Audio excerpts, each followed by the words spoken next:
आज की कहानी अगर मनोबल टूटता जा रहा है तो ये कहानी आपके लिए।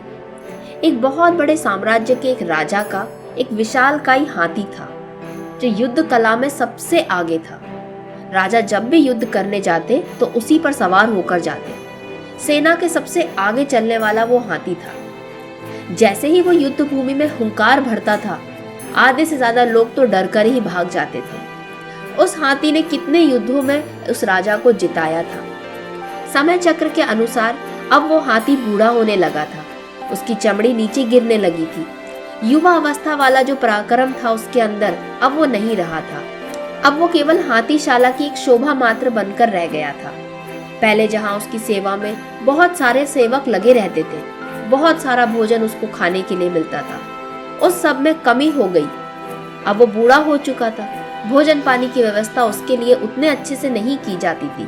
कई बार तो इतनी चूक हो जाती थी कि उसको सही तरीके से खाना नहीं दिया जाता था और उसे भूखा प्यासा रहना पड़ता था। एक दिन वो हाथी बहुत प्यासा था। उसकी प्यास बुझाने के लिए उसने उस महल से भागने की सोची और वो महल से भागकर एक नदी के पास पहुंचा। जैसे ही उसने ठंडा पानी देखा तो उस नदी के अंदर चला गया और बहुत सारा पानी पीकर अपना पेट भर लिया और शांति से उस जल के अंदर बैठ गया। लेकिन हाथी ने ये ध्यान नहीं दिया कि उस नदी के अंदर बहुत सारा कीचड़ भी था और इसी वजह से अब वो बूढ़ा हाथी उस कीचड़ में धीरे धीरे फंसता जा रहा था। वो निकलने का जितना प्रयास करता उतना उल्टा ही उसके अंदर फंस जाता। अब वो इतना घुस चुका था उस कीचड़ के अंदर कि उसकी गर्दन भी उसके अंदर जाने वाली थी। ये समाचार अब राजा को मिल चुका था कि उनका प्रिय हाथी महल से बाहर चला गया है। तो अपने प्यारे हाथी को बचाने के लिए वो अपने सैनिकों के साथ उस नदी किनारे पहुंच गए। जैसे ही अपने हाथी को पानी में कीचड़ में देखा तो राजा को बहुत दुख हुआ। उन्होंने अपने तुरंत सैनिकों को कहा कि मेरे प्यारे हाथी को बाहर निकाल के लाओ। सारे सैनिकों ने बहुत मेहनत करी लेकिन वो उस वृद्ध हाथी को उस नदी में से नहीं निकाल पाए। वो हाथी जितनी मेहनत करता वो उतना उसके अंदर फंस जाता।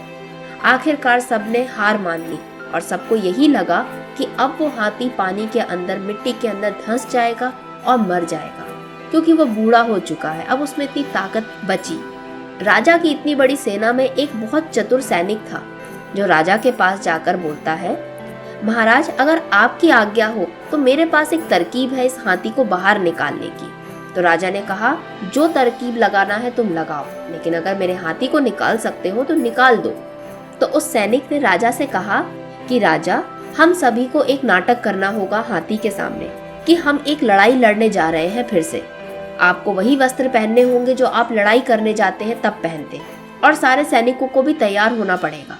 जैसे ढोल नगाड़े बजाए जाते हैं युद्ध के पहले, वही ढोल नगाड़े अभी बजाने पड़ेंगे। राजा ने कहा, ठीक है, तुरंत शुरू कर दो ये सब काम। सारे सैनिक ने अपने आप को बदल लिया और युद्ध करने के लिए तैयार हो गए। राजा ने भी अपने कवच धारण कर लिए। ढोल नगाड़े बजने लगे।